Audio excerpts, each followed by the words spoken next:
So now we're going to look at the Taino people. All right. So we're going to look at the Taino people here. I just want to show you this map of the Caribbean. So we just looked at the Mayans. We know the Mayans were Mesoamerican. But in looking at the Taino people, obviously this is when we're now venturing into the Caribbean islands. But before we look specifically at the Taino people, there is just some clarity that we have to bring here. Now, let me show you the clarity. First of all, there were three major groups of Taino people. First of all, there were the Western Taino, which occupied Cuba, Jamaica, and most of the Bahamas. There was also what we call the classical Taino people who occupied Hispaniola and some of the Turks and Caicos Islands and Puerto Rico as well. And then there were the Eastern Taino people who occupied the Virgin Islands as well as the Leeward Islands, the northern part of the Lesser Antilles there. So when you look at these, you say, oh, well, yes, these now are the locations of the Taino people. However, there's some points of clarity I want to bring out here. The Taino people who lived in the Bahamas, they were known as Lucayan Taino, right? They were known as Lucayan Taino. Lucayan meaning people of the islands. This is how they were referred to, as people of the islands. Everybody living on an island, but you know, right? And then now to the very western tip of Cuba, there were a group of persons who were called the Guanahatabey people groups. And they were seen as people groups who were there, obviously, before the Taino. They would have also been descendants, most likely, of the Casimaroid people who would have moved from Mesoamerica into Cuba and who probably just would not have ventured too far into Cuba. So as a result, by the time the Taino people came about, they were still occupying the western part of Cuba there. But there is another point of clarity we want to bring out, and it's differentiating between the term Taino and Siboney, because this seems to be a point of confusion for many students. Now, the Siboney were actually an older people group that came about before the Taino, but they obviously would have existed alongside the Taino. They would have been seen as a more primitive people group who adopted a more hunter-gatherer lifestyle, as opposed to the Taino, who were hunter-gatherer, yes, but they were more agriculturally based and they were more advanced governmentally and development-wise than the Siboney were. All right. But the Siboney people, you could see that they occupied Cuba, Jamaica, the Bahamas, and of course, a good chunk of Haiti, of the Haitian part of Hispaniola. Then now we had a smaller group of persons within the classic Taino branch called the Macoris, and we had another group called the Siguayo. All right. And then coming down to the Lesser Antilles, we had a group called the Igneri. We had a group called, and the Igneri, they were occupying from Guadeloupe, coming right down to St. Vincent. Then we had the Carina, who occupied Grenada and Tobago. And then now we had two people groups, the Yao and the Shibaya, who were occupying the island of Trinidad. Now the Igneri, the Carina, the Yao and the Shibaya, they were not Taino people, all right? So you're probably wondering, why did I mention these people groups? Well, I mentioned these people groups because all of them that you see circled here were known as Arawakan people or Arawak. So I mentioned this so that clarity could be brought on as to who the Arawaks actually were. But when we're looking now at Taino people, we're looking, of course, at the people groups that occupy the Greater Antilles, as well as the Virgin Islands, the Cayman Islands, and the Bahamas region. So, social and political structure. First of all, the islands that the Taino inhabited, they were divided into provinces. Now, the chief of a Taino province was called a cacique. This position was hereditary. It was usually from father to son, but in very rare occurrences, sometimes it was passed on to a woman. Now, these provinces, they were made up of villages, and over these villages, you had sub-chiefs and headmen ruling over them who were known as Nitainos. All right, so you had the cacique, and under him, you had Nitainos. And then settlements varied in size. Some settlements were as small as 150 persons, while others were as large as 4,000 persons. All right. Now, Tainos, they built houses around the community square and they live in space. A Taino house was called a kanai. So these are very important points. If you want to grasp them, you could ensure to pause the video, rewind it, just ensure you grasp these. The Taino house was called a kanai, and the households, they frequently were made up of extended families, which is another frequent occurrence in Mesoamerican and general Amerindian households. They tended to have households that were made up of extended families. Now, although a male cacique would have had more than one wife, sometimes polygamy was not frequently practiced among the Taino. So, as opposed to like looking at the Mayans and even even more the Kalinagos, right? They didn't practice polygamy that much, all right? And check this out, just like the Mayans, there were ball courts in the community square. All right. Now, the ball courts for the Taino people, they were more for recreational purpose than for ceremonial purposes. So these ball courts are more heavily for recreational purposes and ceremonial purposes, as opposed to the Mayan ball courts that were for both recreation and heavily ceremonial purposes. All right. Oh, and as you can see, this is just an artist's depiction of a small Mayan village. So you can see how life would have been. You can look at how they're dressing. You can see the animals around, the environment, the architecture of the homes. Now, this is a little hierarchical structure of Taino governance. We have the cacique, who is at the top there. Then we have the Nitaino, who would have been a sub-chief or a headman.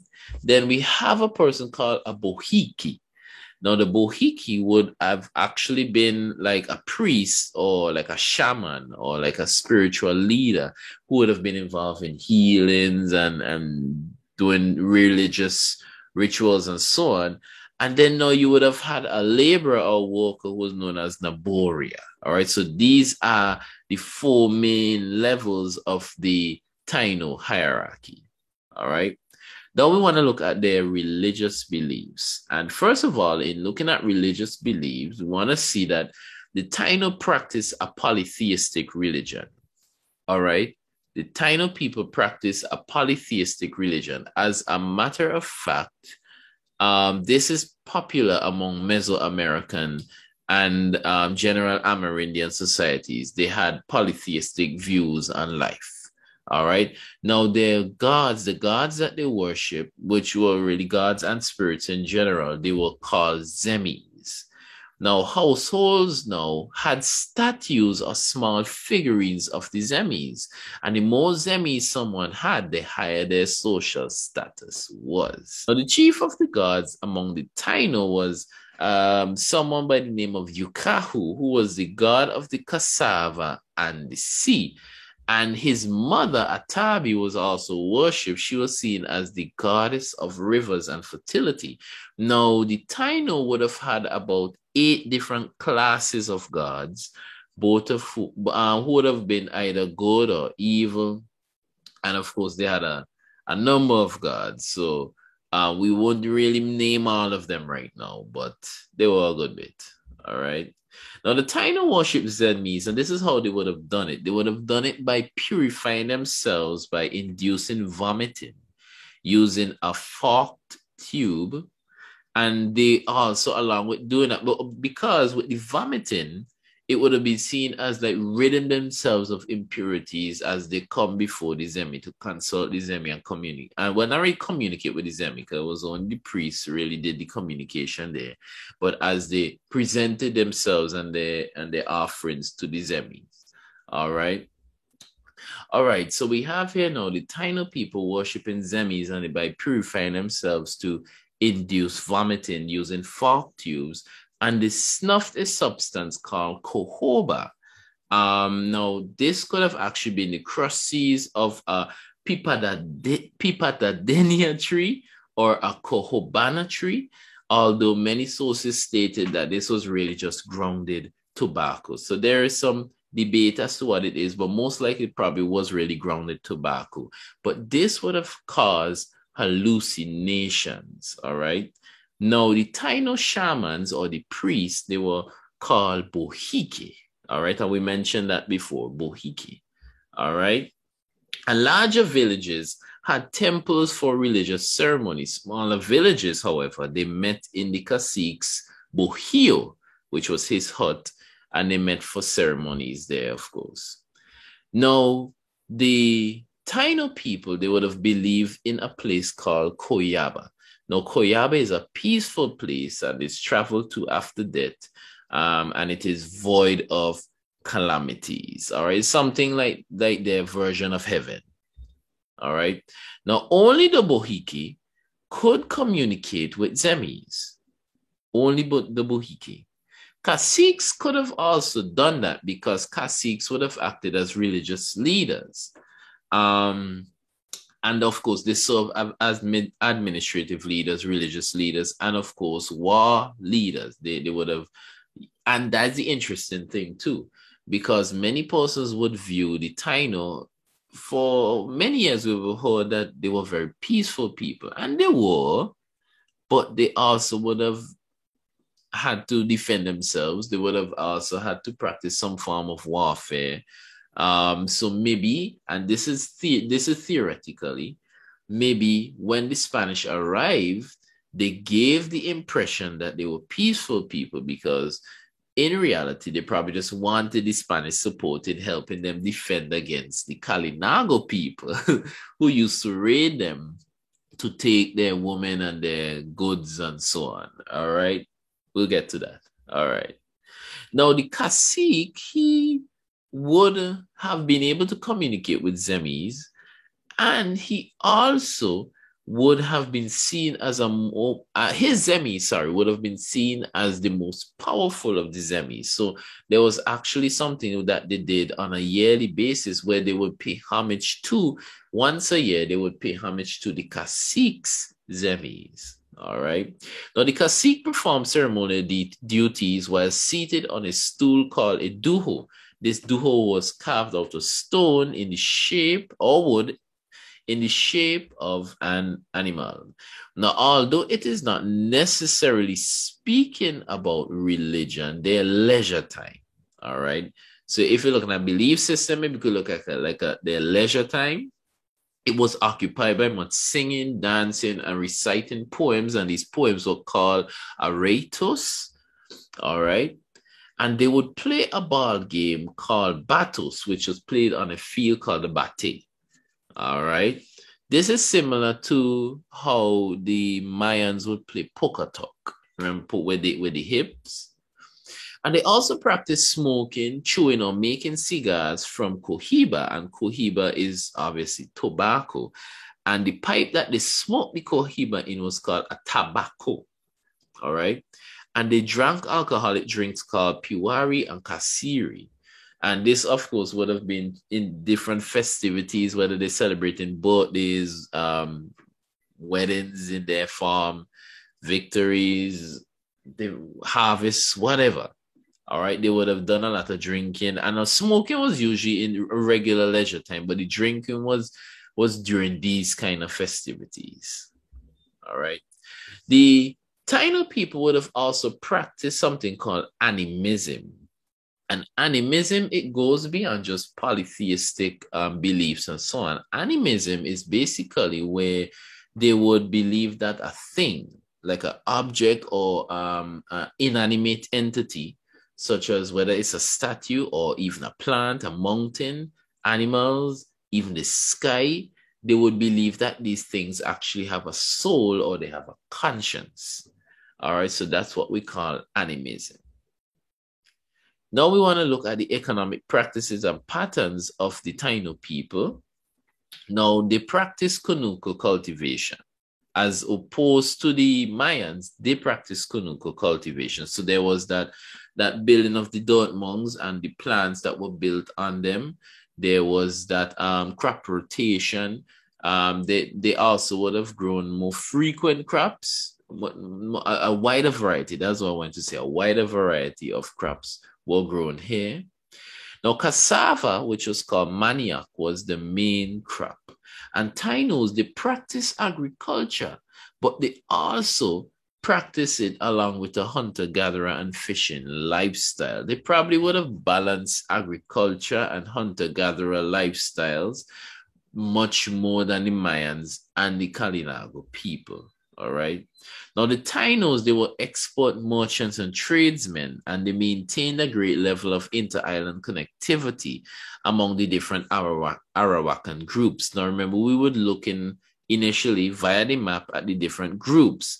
So what happened is that there was a great level of interconnectivity between these groups, especially between the different Taino groups.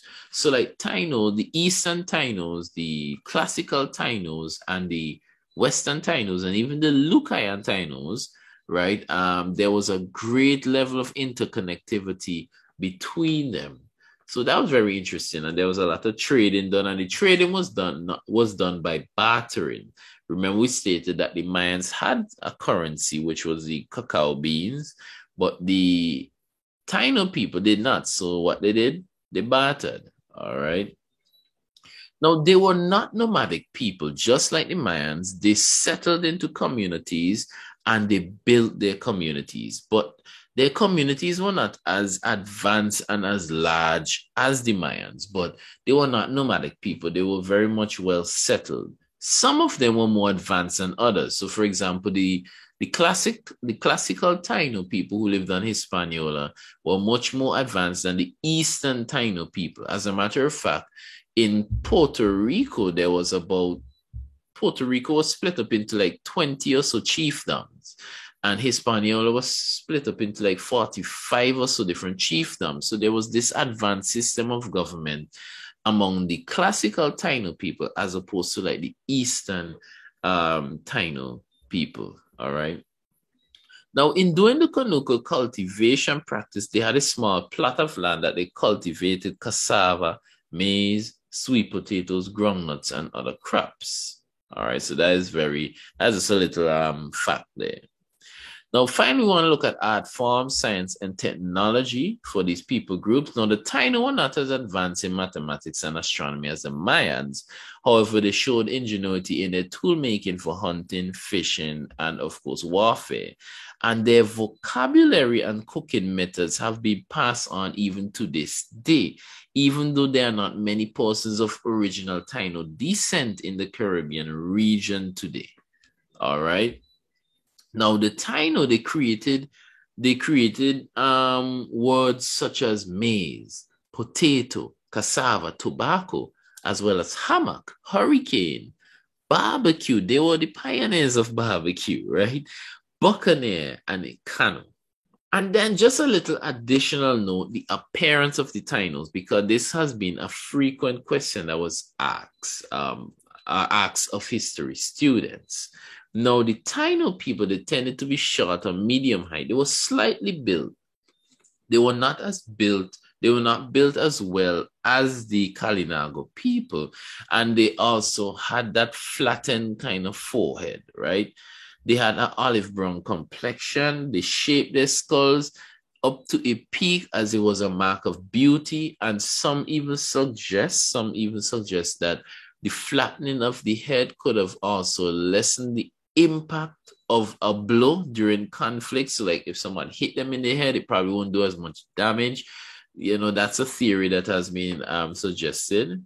They had long, straight, coarse black hair. They painted their bodies in various colors like black and white, usually red and so on for ceremonial events. So if they're going to war, as well as to protect themselves from insect bites. Now, please remember that the Taino people, yes, we would have grown up hearing that they were peaceful, but they would have practiced warfare. It's just that they probably would have given an external portrayal of being peaceful people. But it seems that evidence really points to them really being peaceful in general.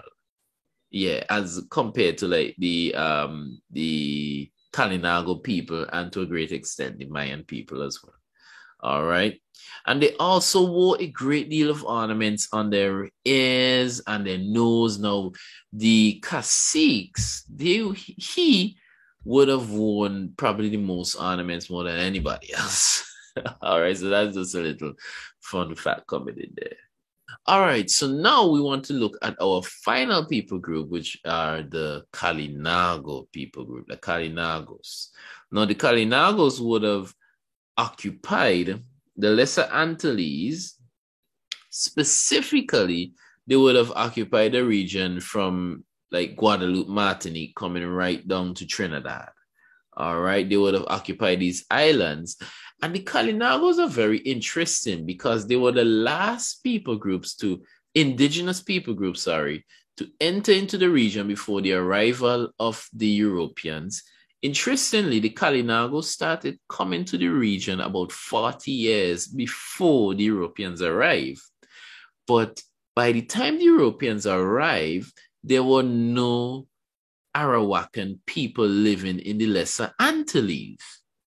Right, all of them were living in the Greater Antilles. They were the Kalinago people in that short space of time had basically pushed them out, and that's very, very interesting. It's just to show you the nature of these people. I guess that's why one of the major reasons why they say well, they're very warlike people, and we're gonna dive into them even now. So first of all, let's look at their social and political structure. Now, the Kalinago people, all right, they lived in villages near rivers or creeks, and these villages were always placed strategically in preparation for attacks from other groups. All right, now, there was a less hierarchical society among the Kalinagos than that of the Mayans and the Taino. Now, the Kalinago chief was called an Ubuntu. Now, interestingly, right, the Halak Unique of the Mayans and the Cacique of the Taino would have had a lot of power. They would have had a lot of power, but the Ubuntu didn't really have that much power. As a matter of fact, when it came to governance among the Taino people, it was really done by general consensus. All right, it was really done by general consensus. The only how the Ubuntu had power was when they were at war and when they were fighting as a unit. So that's a very interesting thing here, right? Now, the position of Ubuntu was not hereditary, but it was attained, and you'll see two ways it was attained. The first way, it was attained by the head of the largest family, but really and truly, the position of Ubuntu was based on your ability. It was really based on your ability. It wasn't based on noble birth or anything. It was based on the observed ability. All right. Now, the Kalinagos did not have a community square, but instead they had what we call a communal fireplace. Now, their settings, their living settings and establishments, their system of government and so on was not as advanced as the Mayans or the Taino people. All right. They lived in houses that contain extended families. So we see this is a serious Amerindian trend to have household with extended families. They practice polygamy. There's some reports even stated that they didn't add much value to women. I didn't really want to go to that extent, but it seems like evidence was showing that that looking at women, they didn't see, or they probably would have seen men as more important than women. All right. When they would have captured Taino territory and so on, one of the prizes they took would have been women, and the women would have been used as wives for the young warriors. All right. The Kalinago people, interestingly, did not have ball coats. I guess they were so caught up in war that they didn't really have time to put in the recreation. Now, this is just some imagery of like Kalinago dressing and appearance and their, that's a little sneak peek into the architecture and so on here. Now, each extended family lived in a separate village. Now, in times of peace, the village was headed by someone who was referred to as a Tributuli Hoth. A Tributuli Hoth, all right, also known as a village headman. Now, this is where we get into one of the other ways that Ubuntu was chosen. Now, during war, each canoe would have been captained by their owner, and one of the captains would be chosen as Ubuntu. Now, if the raid is successful, if their war endeavor is successful, he would be Ubuntu for the rest of his life.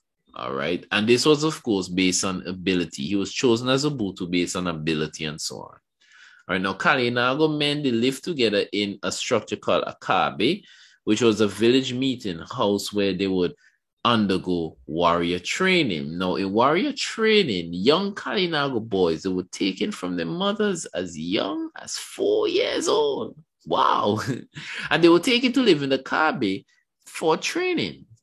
And they would undergo training and in the manufacturing and the use of weapons, such as the bow and arrow, and specifically in the arrows that were being poison tips. So they'll put poisons on the tips of the arrows, and they have to be able to know to handle those weapons properly. Now, at age 14 or 15, they had to pass an initiation test to become warriors. Now, they were tested in a pain tolerance. So what they used to do, they used to take an agouti. The agouti claws used to slash the boys, and then they would rub salt in the wounds. All right, they would rub salt in the wounds, and the boys couldn't cry or flinch. All right. They would also test them in their accuracy in shooting. There was an account where Christopher Columbus had written and said that he saw a Kalinago person shoot an arrow while swimming. That's crazy. That is crazy. That's crazy. That's good crazy. That's like, wow. That's I mean, you could imagine swimming and still being able to continue swimming while shooting arrows. And they probably would have done that while hunting and so on. That's real cool. That is cool. I wish I could have done that. Now, the appearance of the Kalinagos, they were similar to an extent, but they were darker complexion. They had long, straight black hair, and they were short and sturdy built. They were seen as being more sturdy, taller, and stronger than the Taino people. It's probably because of their training, their workout regimen. Now, apart from that, the Kalinagos were more decorative than the Tainos, as they wore chains and pierced different sections of their bodies. The Taino people tend to be a bit more loose and simple with their dressing, but the Kalinago would have been more decorative. All right, so now let's look at the religious beliefs of the Kalinago people. Now, the Kalinago people, they believed in an evil spirit called a Maboya. Now, the spirit had to be placated in order to avoid harm. Now, Kalinago priests were called boyas, and their function was to heal the sick with herbs and to cast spells known as payai. All right. And this would have kept the Maboya at bay. All right. Now, young boys who did not live in the Kabe to be trained as warriors, they were left to grow up with the women to be trained as boyas or as these priests. And ceremonies were conducted by the boyas. They were accompanied with sacrifices, and they involved the use, once again, of tobacco. All right. Now, interestingly, even before we get to the economic practices, in looking at the religious beliefs, one of the things we have to remember is that they believe in polytheism as well. So they believe in many different gods, and they believed in like about 5 different classes of gods who are both good and evil as well. But one of the principal aspects of the belief system would have been the Maboya, who they believed they had to placate to always shun off their evil impact. All right. So the economic practices now, we see here that they practice Conucos cultivation. Unlike the Mayans, they practice Conuco cultivations just like the Taino people. Cassava was also their main crop. They mostly hunted and fished. They traded on a small scale, not on as large of a scale as the Taino people. They traded. and they were relatively mobile and nomadic people. Now, this is different. This is a major difference from the Mayan and the Kalinago, the Mayan and the Taino people, because the Kalinago people, although they had settlements, they were still very mobile and nomadic, and they were very seafaring. All right, so that's very interesting. So they had very advanced ways of, navigating themselves using the stars, which would be part of their science and technology, in a sense, right? Or rather, their knowledge. So they would have been very good in using the stars to navigate themselves on the maritime environment. They would have been able to do that much better than a lot of other people groups. All right. As a matter of fact, Kalinago people were even documented as willingly venturing into stormy conditions, all right, with their canoes, and their canoes were seen as much stronger in build than the canoes of the Taino people. All right, and we're getting into that now. The Kalinagos, they ate food that was similar to the Tainos, but with higher protein content. Now, as a result of this need for higher protein content, they developed tools and weaponry that were adapted for enhanced hunting as well as for warfare. Now, for cuisine, they seasoned their foods with pepper, but not with salt. They developed pepper sauces such as cuy and tamale. Now, they also had a bear called Oiku, which was a cassava bear with strong alcohol content, and they built very strong canoes. They had two kinds. They had one called a kulianas, which was about 20 feet long, and they had one called a canoas, which was about 50 feet long, could have held about 30 to 40 people. And the canoes, just as the case of the Tainos, by the way, the Tainos did this as well. They would have been dugout canoes where they would take a whole tree trunk, and dug it into the shape of a canoe. All right. Now, this is just a little review of what we would have gone over, looking at the economic comparison as the social comparison. And this is also a little table showing the religious comparison among the three groups, the Maya, the Taino, and the Kalinago people. Now, in our next episode, we're going to go into a major event that happened in 1492, because these people groups were existing.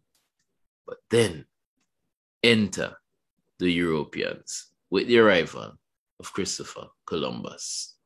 But that's it for today. I hope that you enjoyed the class session. See you next time. But for now, class dismissed.